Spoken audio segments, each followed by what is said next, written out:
రైతు మామిడి భరోసా రైతులపై కేంద్రాలన్నీ పెద్దిరెడ్డి మూలబడిపోయాయి. కీలక వ్యాఖ్యలు. చిత్తూరు దాంట్లో జిల్లాలో ఉన్న రైతులు కియోస్కులు కూడా పనిచేసే కోట్లలో పరిస్థితి లేదు. నష్టపోతున్నారని ఎక్కడ ఎమ్మెల్యే కూడా పెద్దిరెడ్డి రైతులకు అన్నారు. గిట్టుబాటు ధర ఇచ్చే జిల్లాలో పరిస్థితి ఎక్కడా కూడా లేదు. తోతాపురి ఈరోజు మామిడిని రాష్ట్ర కొనుగోలు వ్యాప్తంగా మనం చేసే చూస్తా పరిస్థితి ఉన్నాం. లేదన్నారు.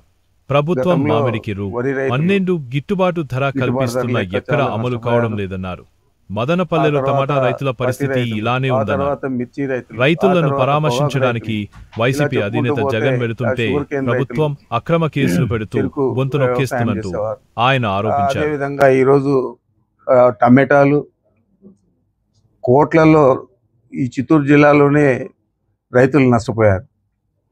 అదేవిధంగా ఈరోజు పరిస్థితి చూస్తే ఏ పల్ప్ ఫ్యాక్టరీలో కూడా మ్యాంగో అంటే తోతాపురి కొనే పరిస్థితులు ఎవరు కూడా లేరు. కొన్నా కూడా ₹2 ₹3 ఇచ్చే పరిస్థితి ఉంది. కొద్దో గొప్ప వాళ్ళు తీసుకున్నా కూడా. మరి ఈరోజు రైతులు ఏ విధంగా బతకాలని చెప్పి నేను అడుగుతా ఉన్నాను.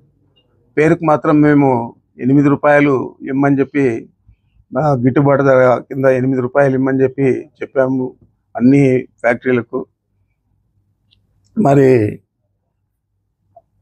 అదేవిధంగా ₹4 ప్రభుత్వం కూడా సబ్సిడీ కింద ఇస్తుంది.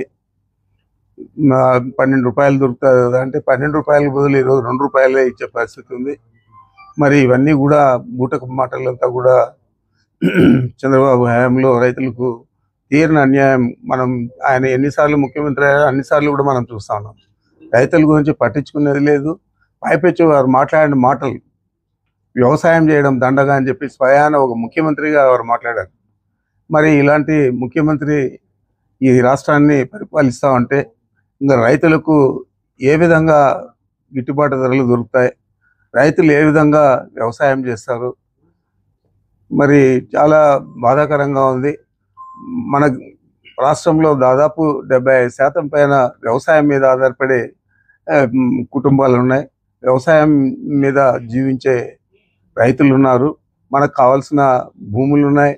వాటినన్నిటినీ కూడా మనం సాగు చేసుకునేదానికి ప్రభుత్వం చేదోడుగా నిలుస్తుంది అనుకుంటే ఈరోజు అందరినీ కూడా ఉసురు అనిపించింది. మరి ఈ యాత్రలకు వాళ్ళు ఏదైనా పలకరించే దానికోసం జగన్మోహన్ రెడ్డి గారు పోతా ఉంటే దానికి రకరకాల అడ్డంకులు, రకరకాల కేసులు పెట్టడం, అక్కడ ఉన్న వైఎస్ఆర్ కాంగ్రెస్ పార్టీ కార్యకర్తలను వేధించడం, ఇవన్నీ కూడా చేస్తూ ఉన్నారు. మరి ఇవన్నీ చేయాల్సిన అవసరం ఏముంది? మీరు గిట్టుబాటు ధర ఇవ్వండి. గతంలో టమాటా రైతులకు కూడా మనం చూసాం. మదనపల్లిలో కానీ మన జిల్లాలో ఏడు కూడా ప్రభుత్వం టమాటాలు కొని రైతులంతా కూడా ఆదుకున్నది రేట్లు లేనప్పుడు. మరి ఈరోజు టమాటాలు కొనే పని లేదు, మ్యాంగో కొనే పని లేదు, మామిడికాయలు కొనే పని లేదు. అన్ని పంటలు రైతులు పండించిన అన్ని పంటలకు కూడా ఈరోజు గిట్టుబాటు ధరలు లేవు. గతంలో మనం చూసాం రైతులందరూ కూడా క్రాప్ హాలిడే అని పెట్టారు. ఇప్పుడు కూడా రైతులందరూ కూడా సెలవులో ఉండాల్సిందే. ఈ సెలవులు 4 సంవత్సరాలు కంటిన్యూ కావాల్సిందే తప్ప రైతులకు మనం చేయూతనిద్దామని చెప్పి ఆలోచించే ప్రభుత్వం కాదు ఇది. అందుచేత ఇదంతా కూడా మన ప్రజలందరూ కూడా గమనిస్తూ ఉన్నారు. దీన్ని ఏ విధంగా మనం అధిగమించాలా అనేది రైతులందరూ కూడా ఆలోచన చేయాలని చెప్పి తెలియజేస్తా ఉన్నాను.